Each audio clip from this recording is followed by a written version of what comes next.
তোমরা যদি আমাকে ইহুদির দালাল, খ্রিস্টানের দালাল, লামাঝাবি, হ্যাঁ, আহলে খবিস ইত্যাদি বলে যদি মানসিকভাবে শান্তি পাও, দ্যাটস এনাফ ফর ইউ। আমরা নাস্তিকদের বিরুদ্ধে কাজ করে যাব, অমুসলিম ইসলাম বিরোধীদের ব্যাপারে আমরা কাজ করে যাব, তোমরা আমাদেরকে গালি দিয়ে যাও। আসসালামু আলাইকুম রহমতুল্লাহি আবরাকাতু। আলহামদুলিল্লাহ, সমস্ত প্রশংসা আল্লাহ সুবহানাহু ওয়া তাআলার জন্য। অতঃপর দরুদ এবং সালাম বর্ষিত হোক আমাদের প্রিয় নবী রাসূলুল্লাহ সাল্লাল্লাহু আলাইহি সাল্লামের প্রতি। আজকে একটি আমার ব্যাপারে মানুষের ভুল ধারণা, হ্যাঁ, এটা দূর করব। অনেকে আমাকে বলে, বিশেষ করে আমি যখন নাস্তিকদের কোনো ভিডিওর জবাব দিই বা অমুসলিমদের প্রশ্নের উত্তর দিই বা কম্পারেটিভ রিলিজন নিয়ে আলোচনা করি, তখন সুন্দরভাবে কমেন্টে লিখে দিবে যে লামাঝহাবি, আহলে খবিস, এভাবে লিখে দেবে সুন্দরভাবে কমেন্টে। এরকম অসংখ্য হাজার হাজার কমেন্ট আছে। তারপর যখন আমি বিভিন্ন বিদাতের বিরুদ্ধে কথা বলি, হ্যাঁ, যে এই 3 দিন আর 40 মৃত্যুবার্ষিকী পালন করে এগুলো বিদাত, তখন কমেন্টে লিখে দেবে তুই কাফের, তুই লামাঝহাবি, ইহুদির দালাল, খ্রিস্টানের দালাল, হ্যাঁ, এভাবে লিখে দেয় কমেন্টে। এরকম হাজার হাজার আছে, অনেক, অসংখ্য। তো তাদের ধারণা যে সমাজের প্রচলিত যে পদ্ধতি আছে, এই প্রচলিত পদ্ধতির বিরুদ্ধে গিয়ে যদি আপনি কিছু বলেন, তাহলে আপনি লামাঝহাবি, তাহলে আপনি আহলে হাদিস, আহলে খবিস বা যেটাই বলো। আর আহলে হাদিস এটা একটি বৈশিষ্ট্যগত নাম, কিন্তু তারা আহলে হাদিস শব্দটাকে ব্যবহার করে গালি হিসেবে। হ্যাঁ, এই আহলে হাদিস শব্দটাকে গালি হিসেবে ব্যবহার করে তারা আমাদের বিরুদ্ধে। কারণ কি, ওই যে ওই ওদের যেটা বিদাত, হ্যাঁ, যেসব বিদাতে তারা লিপ্ত, সেই বিদাতের বিরুদ্ধে বললেই আপনি আহলে হাদিস, যদিও আপনি হানাফি হন, শাফি হন, মালিকি, হাম্বলি যাই হন। তারপরেও যদি আপনি কোনো বিদাতের বিরুদ্ধে কথা বলেন, তাহলে আপনি লামাঝহাবি, আহলে হাদিস, আহলে খবিস, ইহুদির দালাল, খ্রিস্টানের দালাল। এটাই এটাই বাস্তবতা। আর সমাজে প্রচলিত যেসব বিদাত রয়েছে, এই প্রচলিত বিদাতের বিরুদ্ধে যখনই আপনি কথা বলবেন, তখনই আপনি হয়ে যাবেন লামাঝহাবি, যদিও সেটা তাদের মাঝহাবের ইমামরাই বলেছে যে এগুলো বিদাত। হ্যাঁ, হানাফি সমাজে যেসব বিদাত চলে, যেমন মৃত্যুবার্ষিকী পালন করা, হ্যাঁ, 3 দিনা পালন করা, 40 পালন করা, ঈদে মিলাদুন্নবী পালন করা, শবে বরাত পালন করা, শবে মিরাজ পালন করা, ফরজ সালাতের পর সম্মিলিতভাবে মোনাজাত করা, তারপর কবরস্থানে দাফন করার পর সম্মিলিত মোনাজাত, তারপর বিয়ের অনুষ্ঠানের পর মানে বিবাহ সম্পন্ন করার পর সম্মিলিতভাবে মোনাজাত করা, হ্যাঁ, কবর জিয়ারত করতে গিয়ে সম্মিলিতভাবে মোনাজাত করে, এসব যে বিদাত, এই বিদাত, এগুলো যে বিদাত, এ ব্যাপারে তো হানাফিরাও একমত, হানাফি আলেমরাই স্বীকার করেছে এগুলো বিদাত। তারপরে যদি আপনি এগুলো বলেন আপনার সমাজে, মানুষ আপনাকে বলে দেবে আপনি লামাঝহাবি, ইহুদির দালাল, খ্রিস্টানের দালাল, এগুলি বলবে। আর আমি আমার ব্যাপারে বলি, আমি 2022-এর একদম শেষে এসে আমি নিজেকে আহলে হাদিস বলে পরিচয় দিতে পছন্দ করি। এর আগে আমি নিজেকে আহলে হাদিস বলতাম না, পছন্দ করতাম না। আমি মনে করতাম যে আহলে হাদিস এটা বলা যাবে না, আমি এটাই মনে করতাম। কারণ আল্লাহ বলছেন যে আর তার চেয়ে কার কথা উত্তম, যে আল্লাহর দিকে মানুষকে আহ্বান করে, সৎকর্ম করে এবং বলে আমি নিশ্চয় একজন মুসলিমদের অন্তর্ভুক্ত, যেটা সূরা হামিম সাজদা বা সূরা ফুসসিলাত 41 নম্বর সূরা 43 নম্বর আয়াতে উল্লেখ করা আছে। তারপর সূরা ইমরান সূরা নম্বর 3 আয়াত নম্বর 64 এখানে উল্লেখ করা আছে শেষের দিকে যে বলো তোমরা সাক্ষী থাকো নিশ্চয় আমরা মুসলিম। হ্যাঁ, তো এসব আয়াত দেখে আমি নিজেকে মুসলিম বলাটা বেশি পছন্দ করতাম এবং মুসলিম বলতাম। যে কেউ যদি আমাকে জিজ্ঞেস করতো, আমি বলতাম আমি মুসলিম, নট হানাফি, শাফি, মালিকি, হাম্বলি, আহলে হাদিস, এগুলো বলতাম না। তবে আমি এই যখন মানুষ নিজেকে আহলে হাদিস অনেকে বলছে দেখলাম, এটা খোঁজার জন্য তখন আমি এই যে স্ক্রিনে যেটা আপনারা দেখতে পাচ্ছেন, আহলে হাদিস একটা বৈশিষ্ট্যগত নাম, এই বইটি কিছুটা পড়লাম, দিয়ে বুঝলাম যে হ্যাঁ, এটা যেহেতু একটি বৈশিষ্ট্যগত নাম, এটা আসলে কোনো দল নয়। এই আহলে হাদিস এটা কোনো দল, নির্দিষ্ট কোনো দলকে বোঝায় না, এটা একটা বৈশিষ্ট্যগত নাম। যারাই কোরআন এবং সুন্নাহ অর্থাৎ হাদিসের উপর আমল করে, তারাই আহলে হাদিস। আমরা বলতে পারি, এটা ইমাম আহমদ বিন হাম্বল রাহমাহুল্লাহর কল আছে যে তিনি বলেছেন যে আহলে হাদিস হলো তারা যারা হাদিসকে সংরক্ষণ করে বা হাদিসকে মানে যারা হাদিসের হাফিজ, হাদিসের আলেম এবং যারা হাদিসকে অনুসরণ করে, অর্থাৎ হাদিসের আম জনতা, অর্থাৎ হাদিসের আলেম অর্থাৎ মুহাদ্দিসগণ এবং আম জনতা দুজনেই আহলে হাদিস। আর আহলে হাদিস মূলত আহলে রায়দের বিরুদ্ধে। আহলে রায় কারা? আহলে রায় হচ্ছে ইমাম আবু হানিফা রাহিমাহুল্লাহ এবং তার অনুসারীরা, তারা হচ্ছে আহলে রায়। হ্যাঁ, আর বাকি 3 ইমাম, ইমাম শাফি রাহিমাহুল্লাহ, ইমাম মালিক রাহিমাহুল্লাহ এবং ইমাম আহমদ বিন হাম্বল রাহিমাহুল্লাহ, এই বাকি 3 ইমাম তারা হচ্ছে আহলে হাদিস। এই জন্য মূলত মাযহাব মূলত 4টা 5টা অনেকে বলে, তবে মাযহাব মূলত 4টা না, মূল মাযহাব কিন্তু 2টা। একটা হচ্ছে আহলে রায় এবং একটা হচ্ছে আহলে হাদিস। আহলে রায় হচ্ছে ইমাম আবু হানিফা এবং তার অনুসারী যারা রয়েছে তারা, আর আহলে হাদিস হচ্ছে অন্যান্য ইমামগণ। হ্যাঁ, শুধু ইমাম শাফি, ইমাম আহমদ, ইমাম মালিক, ইমাম বুখারী, ইমাম তিরমিজি, ইমাম আবু দাউদ, এনারা সবাই আহলে হাদিস। এবং এটা হানাফিরাও স্বীকার করে যে এনারা আহলে হাদিস ছিলেন। কিন্তু তারা বলে যে ইমাম বুখারী শাফি মাযহাব মানতেন, যদি এর কোনো প্রমাণ পাওয়া যায় না। কারণ ইমাম বুখারী রাহিমাহুল্লাহ তিনি আহলে হাদিস ছিলেন, এটা তিনি বলতেন। তাই ইমাম বুখারী রাহমাহুল্লাহর উস্তাদ আলী ইবনুল মাদানী রাহমাহুল্লাহ তিনিও আহলে হাদিস, এবং তিনি তো বলেছেন, এটা সুনান তিরমিজিতে আছে, জামিয়াত তিরমিজি হাদিস নম্বর 2229 এবং 2192। এখানে আল্লাহ রাসূল সাল্লাল্লাহু আলাইহি ওয়াসাল্লামের একটি হাদিস আছে যে লা তাযালু তাইফাতু মিন উম্মতি যাহিরিনা আলাল হক। হ্যাঁ, অর্থাৎ আমার উম্মতের মধ্যে একটি জামাত থাকবে, একটি দল থাকবে যারা হকের উপর প্রতিষ্ঠিত থাকবে। তখন এই দল সম্পর্কে ইমাম তিরমিজি ইমাম তিরমিজি বলছেন কলা মোহাম্মদ বিন ইসমাইল, অর্থাৎ ইমাম বুখারী রাহমাহুল্লাহ। ইমাম তিরমিজি বলছেন, আমি ইমাম বুখারী রাহমাহুল্লাহকে জিজ্ঞেস করলাম এই দলটি কারা। ইমাম বুখারী তখন বলছেন যে কলা আলী ইবনুল মাদানী হুম আসহাবুল হাদিস। আমি আমার উস্তাদ আলী ইবনুল মাদানীকে এই ব্যাপারে জিজ্ঞাসা করেছিলাম, তিনি বলেছেন এরা হচ্ছে আহলে হাদিস, আসহাবুল হাদিস।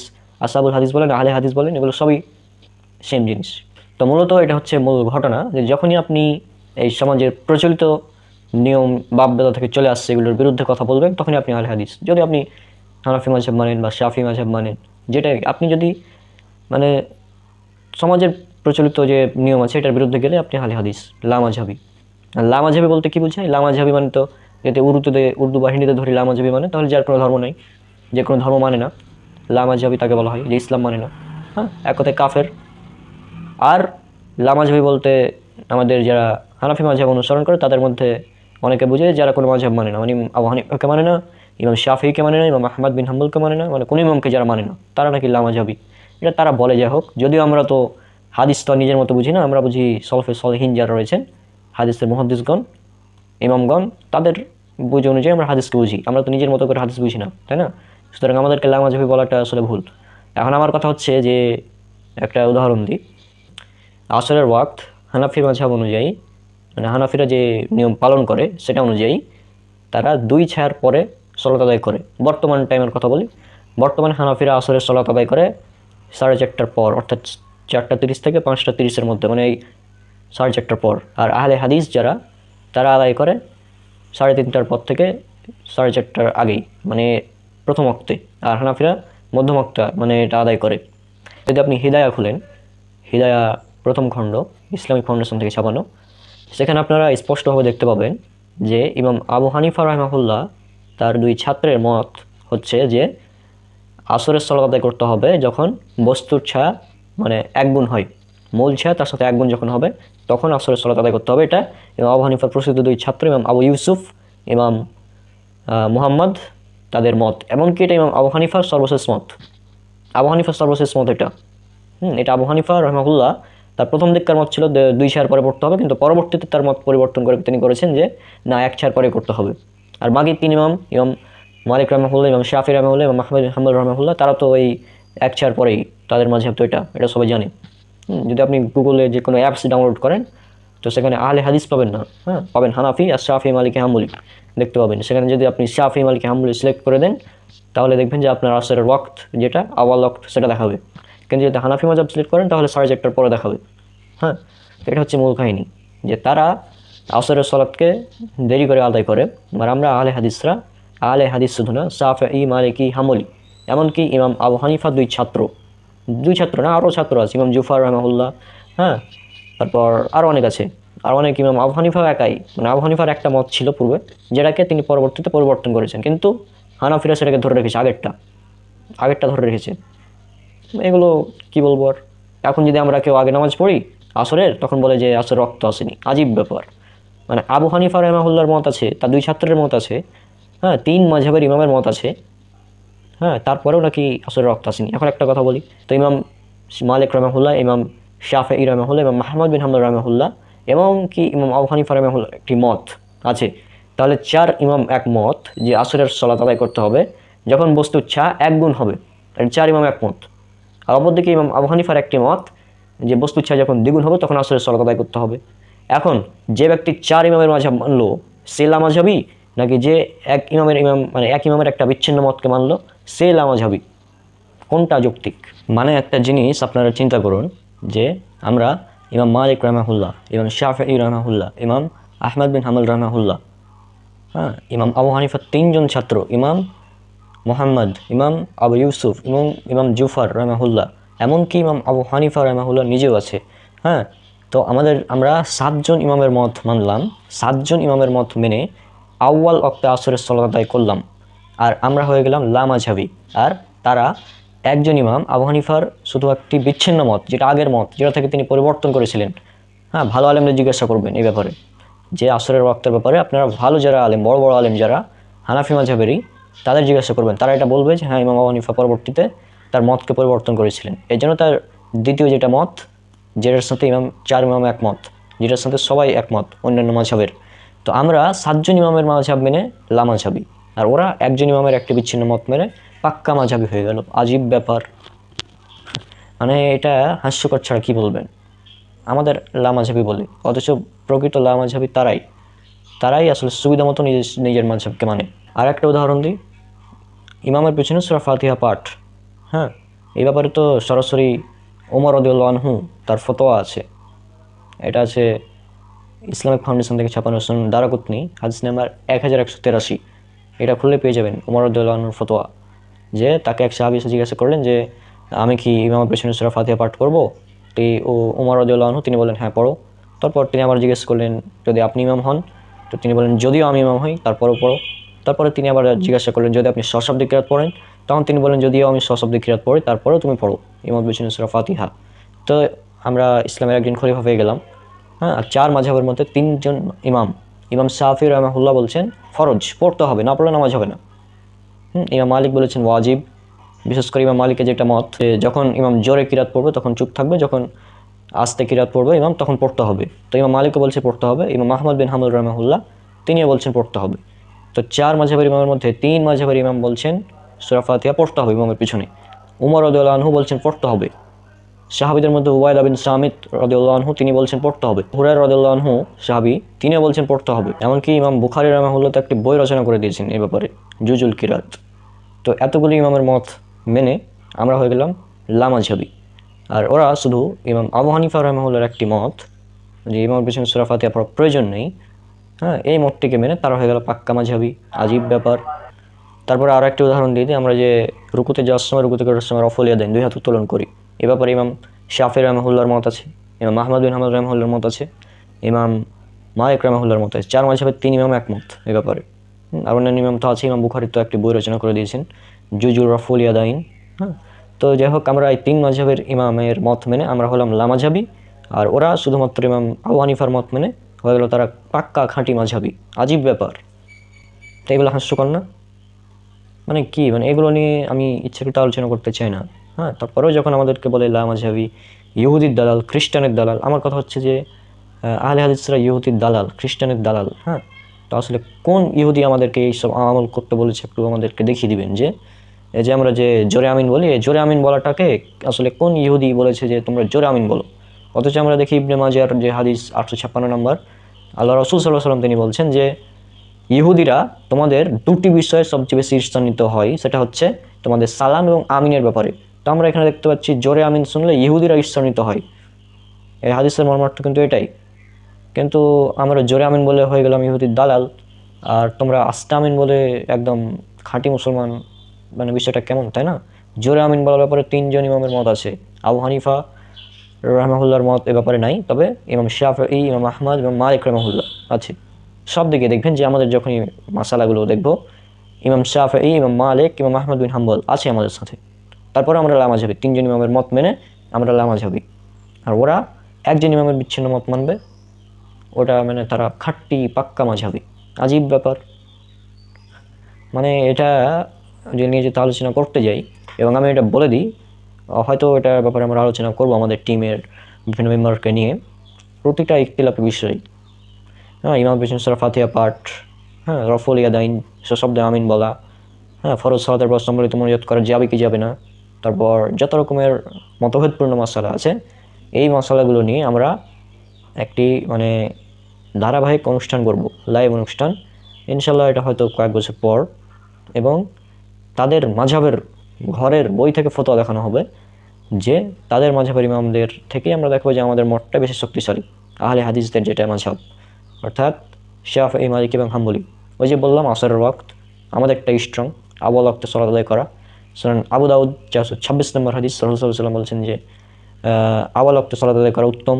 হ্যাঁ, আর সহিহ মুসলিমের তো একটি হাদিসও আছে যে এটা আপনারা পাবেন সহিহ মুসলিম 1350 থেকে 1357 নম্বর হাদিস, যে যখন তোমরা দেখবে যে ইমাম মানে দেরি করে সালাত আদায় করছে, শেষ ওয়াক্তে গিয়ে সালাত আদায় করবে, তখন তুমি উত্তম সময় তোমার সালাত আদায় করে নিবে এবং পরবর্তীতে তাদের সাথে নফল হিসাবে যুক্ত করতে পারো, মানে নফল আদায় করতে পারো, মানে পরবর্তীতে আবার তাদের সাথে আদায় করা যাবে, তবে সেটা নফল হিসেবে গণ্য হবে। তো উত্তম সময় আদায় করে রাখো।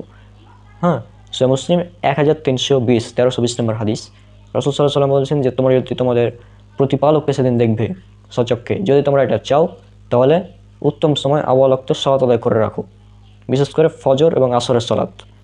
এই জন্য আহলে হাদিসরা ফজর এবং আসরের সালাত আগে আগে আদায় করে। হ্যাঁ, আউয়াল ওয়াক্ত আদায় করে, ওয়াক্ত আসার আগে আদায় করে না। আর বললাম তো আউয়াল ওয়াক্তের ব্যাপারে 4 ইমাম একমত। 4 ইমামের মধ্যে আবু হানিফার 3 জন ছাত্রও একমত, 7 জন ইমাম আমাদের দিকে। আমরা এই এতগুলো ইমামকে মেনে আমরা লা মাযহাবী, আর ওরা একজন ইমামকে মেনে খাঁটি মাযহাবী। আজীব ব্যাপার। মানে যে এগুলো নিয়ে আলোচনা করতে গেলে আসলে যেগুলো অভিযোগ আমাদের উপর দেয় ওই অভিযোগগুলো তাদের কাঁধে গিয়ে পড়বে একদম। এই জন্য আমি আসলে এগুলো নিয়ে আলোচনা করতে চাই না। আমি তো সাধারণত নাস্তিকদের জবাব, হ্যাঁ, অমুসলিম হিন্দু খ্রিস্টান যারা রয়েছে তারা বিভিন্ন অভিযোগ করে, ইসলামের বিরুদ্ধে চক্রান্ত করে, এগুলো নিয়ে আমি কথা বলতে বেশি পছন্দ করি। কিন্তু তারপরেও যখন তারা আমার এই ভিডিওর কমেন্টে এসে বলে তুই লা মাযহাবী, ইহুদি খ্রিস্টানের দালাল, হ্যাঁ, তুই কাফের, ইসরায়েলের প্রোডাক্ট ইত্যাদি যে বিভিন্ন ধরনের কথা বলে, হ্যাঁ, ইত্যাদিভাবে গালাগালি করে, তো এই জন্য আসলে আমি বাধ্য হই তখন এগুলো নিয়ে আলোচনা করি। এবং একটা আমি তো ভিডিও বানিয়েছিলাম সমালোচনাকারীদের উদ্দেশ্যে, ওখানে হানাফি মাযহাবের কত সুন্দর সুন্দর ফতোয়া আছে, ফতোয়া আলমগিরি আর হেদায়ার মধ্যে, সেগুলো আমি উল্লেখ করে দিয়েছি একদম। আরও পারতাম, তবে ইচ্ছাকৃত এগুলো করতে চাই না। হ্যাঁ, তো আমি আবারও বলি যে আমি তো এই অনলাইনে তেমন আর আসছি না, মাঝে মাঝে আসবো, নিয়মিত রেগুলার আর আগের মতো ভিডিও পাবেন না। আমার কাজ তো কম্পারেটিভ রিলিজন নিয়েই ছিল। আমার 2021-22 দেখুন, 2020-21-22 এগুলো কোন ইখতিলাফি মাসালা নিয়ে আমি কথাই বলিনি। 2023-এর শুরুতে কয়েকটা বলেছি, এতেই ওদের, তাও ইখতিলাফি না, এগুলো হচ্ছে বিদাত, মানে সম্মানিত মুনাজাত, ঈদ মিলাদুন্নবী পালন, হ্যাঁ, মৃত্যুবার্ষিকী পালন করা যাবে না, এগুলো নিয়ে বলেছি, তাতেই তাদের অবস্থা খারাপ হয়ে গিয়েছে। তো এই জন্য আমি বলি যে এদের থেকে আসলে মানে এরা হচ্ছে লা ইলমি। আমাদেরকে তারা লা মাযহাবী বলে, অথচ তারা হচ্ছে লা ইলমি। মাযহাব সম্পর্কে তাদের বিন্দুমাত্র ধারণাও নাই, আর তারা আমাদেরকে লা মাযহাবী বলে। আমরা মাযহাবকে অস্বীকার করি না, আমরা মাযহাবকে মানি, আমরা মাযহাব মেনে চলি। তার মানে এই না যে একজন নির্দিষ্ট ইমামের তাকলিদ করতে হবে, অন্ধভাবে অনুসরণ করতে হবে, এটা আমরা মানি না। এই জন্য আমরা তাকলিদের বিরোধিতা করি, মাযহাবের বিরোধিতা করি না।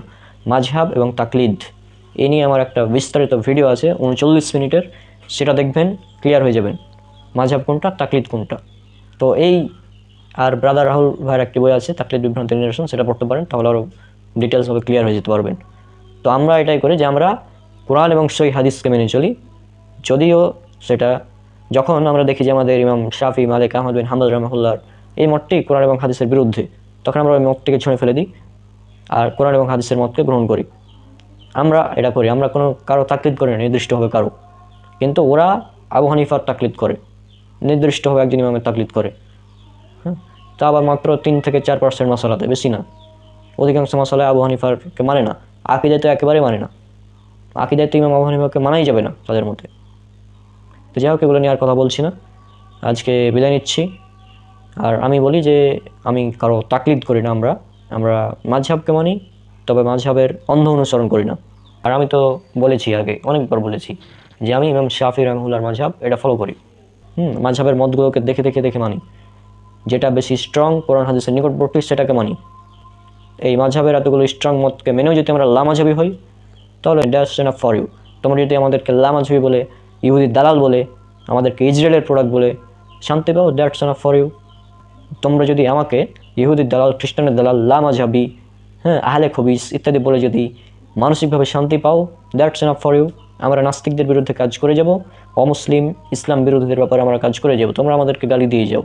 হ্যাঁ, আমাদের গালি দাও, আমাদের প্রয়োজন আছে আসলে নেকির, কারণ আমাদের গুনাহ প্রযুক্ত, আসলে নেকির প্রয়োজন আছে। তোমাদের নেকিগুলো আমরা নিয়ে নেব কিয়ামতের দিন। সুতরাং তোমরা গালি দিতে থাকো, আর কিয়ামতের দিন সব হিসাব নেওয়া হবে ইনশাল্লাহ। দেখা হবে পরবর্তী কোনো ভিডিওতে ইনশাল্লাহ। আর আমি মাঝে মাঝে আসবো এখন, একদম এখন থেকে মাঝে মাঝে আসবো, রেগুলার আর ভিডিও পাবেন না। আর আগের মতো যে গবেষণালব্ধ ভিডিও যত ছিল সেগুলো আর আসবে না। এখন মাঝে মাঝে কিছু এসে কথা বলবো, যখন কেউ আমাদের বিরোধিতা করবে তখন তাদেরকে একটি করে ডোজ দিয়ে যাব। হ্যাঁ, তো আজকে বিদায় নিচ্ছি, দেখা হবে পরবর্তী ভিডিওতে। সবাই আমার জন্য অনেক অনেক দোয়া করবেন। আসসালামু আলাইকুম ওয়া রাহমাতুল্লাহি ওয়া বারাকাতুহু।